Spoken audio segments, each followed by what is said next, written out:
Flu cases are rising as temperatures dip in the coming few days. Taxi trade unhappy with another car-hailing platform.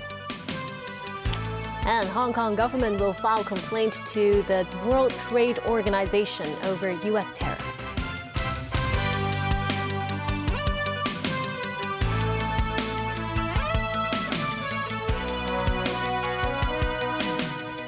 Good evening and thank you for joining us. As flu cases continue to surge in the city, the number of patients requiring daily accident and emergency services at public hospitals is exceeding 5,000. This as the hospital authority extended special measures to address the rise in service demand. Timothy Lee tells us more. Patients at the Accident and Emergency Department of Kwang Wah Hospital had to wait up to 8 hours if they are categorized as non-urgent cases. This woman, who had been queuing at the hospital since 1 a.m., said she's still waiting for a hospital bed, adding that many are suffering because of the long wait. While this woman hopes the hospital will add more beds in the future.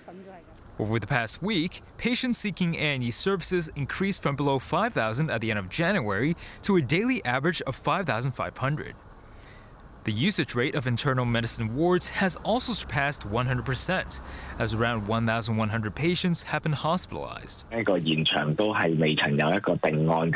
Dr. Larry Lee, a chief manager with the hospital authority, said health authorities have yet to decide when to stop the extension of special measures dealing with the peak flu season. He emphasized the HA will monitor the flu situation closely in consideration of the weather and other external factors. Meanwhile, 158 influenza A virus-related intensive care unit cases or deaths have been recorded over the past 2 weeks. Many of them involved patients who were not vaccinated. Dr. Lee noted among 9 serious cases involving children, only 2 of them received a jab. The HA urged patients with relatively mild symptoms to seek help at general outpatient clinics to alleviate the burden on A&E departments. Timothy Lee, TVB News. The cool weather warning is in effect. The observatory forecasts the temperature will drop even further later today. Sunday's temperature could drop to a minimum of 9 degrees Celsius, making it the coldest since the start of winter. The temperature could drop to as low as 11 degrees in urban areas tonight as a result of the effects of the winter monsoon. Areas throughout the new territories will remain cool throughout the weekend, with high places possibly reaching the freezing point. The observatory reminded residents that their bodies could feel colder than their actual temperatures, owing to the wind chill effect. The government has ordered the MTR to pay back a minimum of $1 million to passengers after a delay on the East Rail Line earlier this week. This after an engineering train on the line malfunctioned around 3 a.m. on Wednesday, causing a delay for some 7 hours. Some lawmakers raised concerns about the MTR owning just a single engineering train of this type, adding that the vehicle was already in use for 2 decades. The MTR stressed it will strengthen risk management of its assets and shorten the time needed to make necessary repairs on its trains. A new ride-hailing platform has extended its services from just booking taxis to paid rides with private cars. The move has sparked outrage in the taxi trade. AutoNavi Taxi, better known in the mainland as Gauda Taxi, is a subsidiary of Alibaba.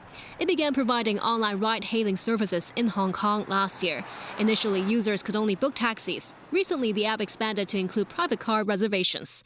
TVB News tried out the app and booked a ride from Cheung Kwan O Industrial Estate to Admiralty. The platform presents 6 options.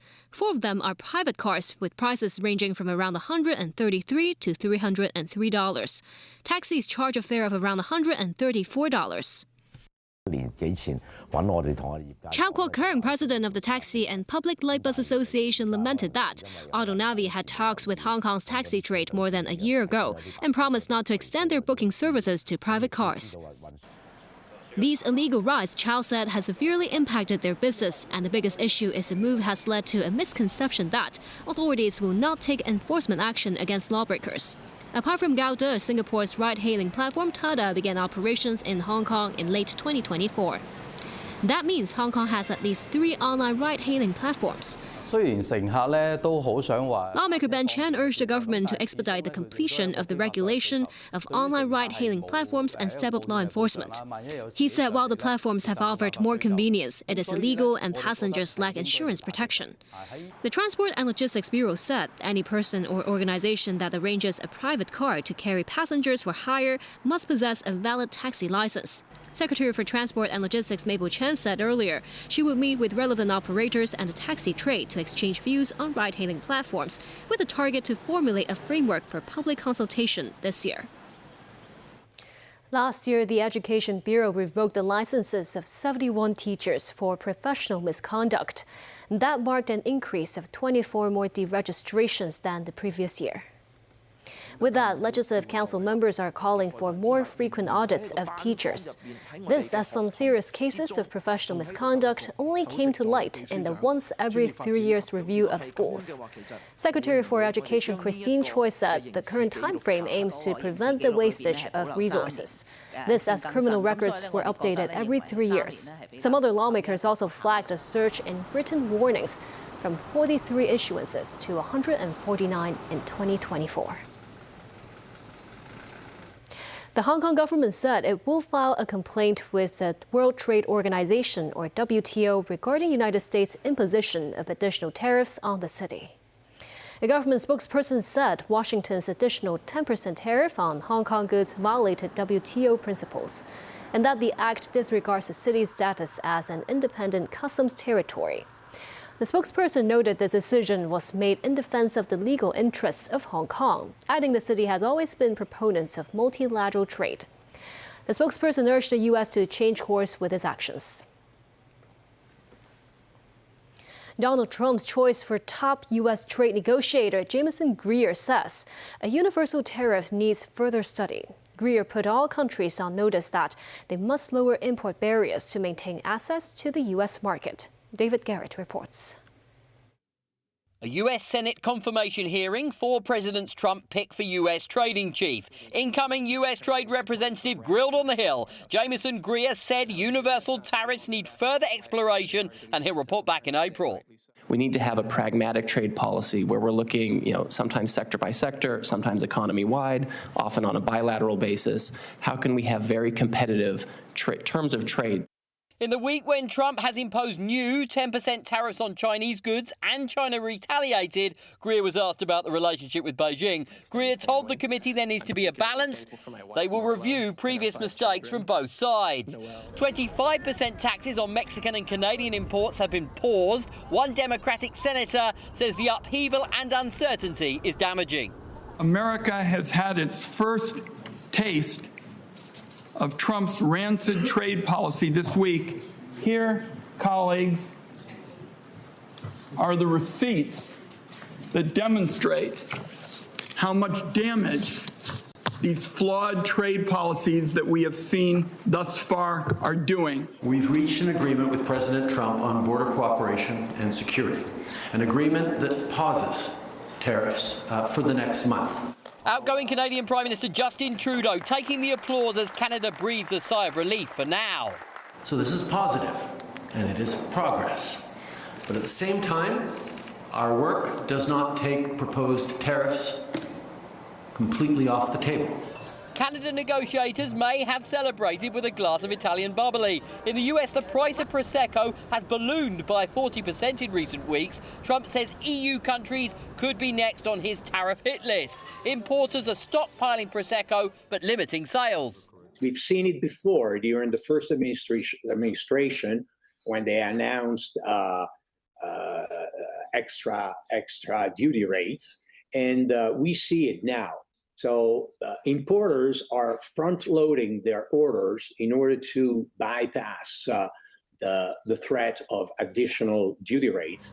As the Italian grapes grow, exporters say they don't expect extra duties, but do expect Trump and his trade chief to use the threat as a bargaining chip. David Garrett, TVB News. As Panama has pulled out of the Belt and Road Initiative, U.S. Secretary of State Marco Rubio argues the U.S. military should have free passage through the Panama Canal. Washington State Department posted yesterday that U.S. government vessels can transit the canal without fees, adding that it would save the U.S. millions of dollars. The Canal Authority says there's been no change. Panama's president reacted quickly. Jose Molino saying there's no deal and he does not have the power to set or exempt individual countries. Meanwhile, Rubio, now in the Dominican Republic, keeps pushing U.S. claims on the canal. The United States has a treaty obligation to protect the Panama Canal if it comes under attack. That treaty obligation would have to be enforced by the armed forces of the United States, particularly the U.S. Navy. I find it absurd that we would have to pay fees to transit a zone that we are obligated to protect. And still ahead, President Xi Jinping welcomes VIPs ahead of the opening of Winter Asian Games in Harbin. U.S. federal judge blocked Donald Trump's plan to reduce the number of federal employees by offering them financial incentives to resign.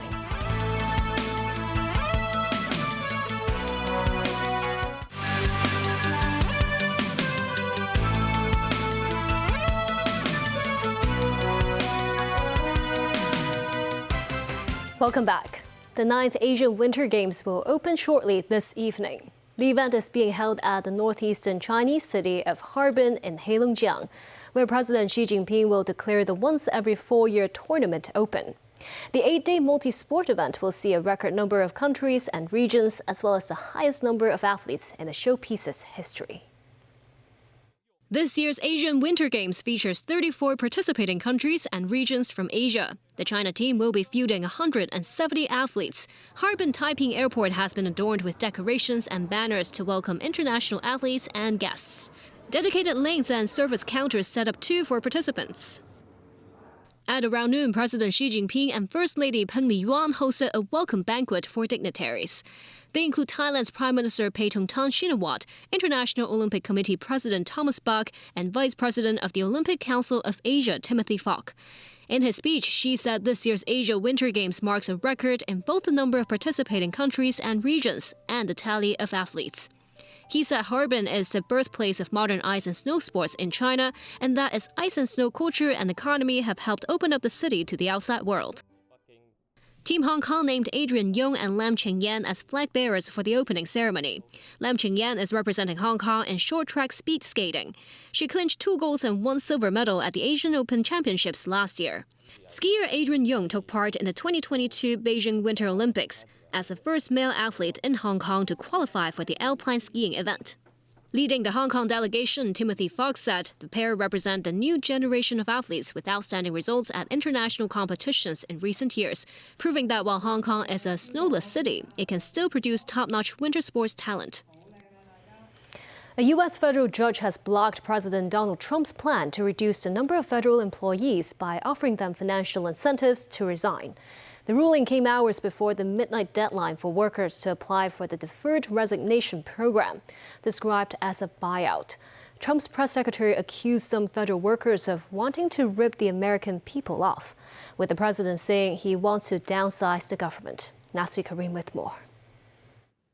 These are federal workers who are members of the National Treasury Employees Union, representing some 37 government agencies. Many of them would have been among those offered a buyout by the Trump administration in a bid to cut spending. Roughly 2.3 million federal employees have been offered buyouts in which they voluntarily resign but are still paid until September 30th. The government says at least 40,000 workers have already agreed, or about 5% of the workforce. However, the buyout program has been put on hold days after Trump signed an executive order. A federal judge in Boston has temporarily blocked the plan, supervised by billionaire Elon Musk, hours before the deadline to apply for the program.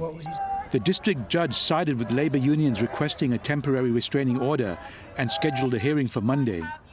Musk has been put in charge of the new Department of Government Efficiency, or DOGE. Musk's involvement in government has also upset a number of Democratic attorneys general who have vowed to stop him from accessing federal payment systems containing sensitive information belonging to American citizens. Elon Musk has absolutely no business handling the personal information of American taxpayers, period. For an unelected billionaire to have full access to Americans' personal tax and Social Security information is not only egregious, violation of privacy, but it is illegal under Section 6103 of the Internal Revenue Code.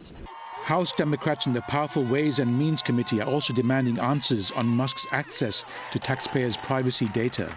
Nazri Karim, TVB News. U.S. President Donald Trump signed an executive order imposing sanctions on the International Criminal Court, or ICC, claiming the court has engaged in illegitimate and baseless actions targeting America and its close ally, Israel. The ICC had earlier issued arrest warrants for Israeli Prime Minister Benjamin Netanyahu, citing Israel's war crimes and crimes against humanity they committed during Israel's military operation in Gaza. The ICC has no jurisdiction over the United States or Israel, as neither country is party to the Rome Statute or a member of the ICC, the order said. The Rome Statute is the international treaty that established the ICC. The executive order said the U.S. will impose significant consequences on those responsible for the ICC's transgressions, such as the suspension of entry into the U.S. of ICC officials. It may be freezing weather in Japan, but the snow monkeys in Jigokudani Park in Nagano Prefecture know how to stay warm. As temperatures fall, these smart monkeys hop into a natural hot spring to bathe in the warmth amidst the icy weather. Watching these macaques interact is one of the major attractions in the park. The number of people visiting the park last year reached 257,000. Most of the monkeys seen bathing are females. Males rarely participate in the communal baths. According to staff, just as humans have preferences, some monkeys simply choose not to bathe. And the increase in visitor numbers has improved the park's finances, but the park director expressed concerns over the impact of tourism on the animals, particularly as many people try to physically interact with them.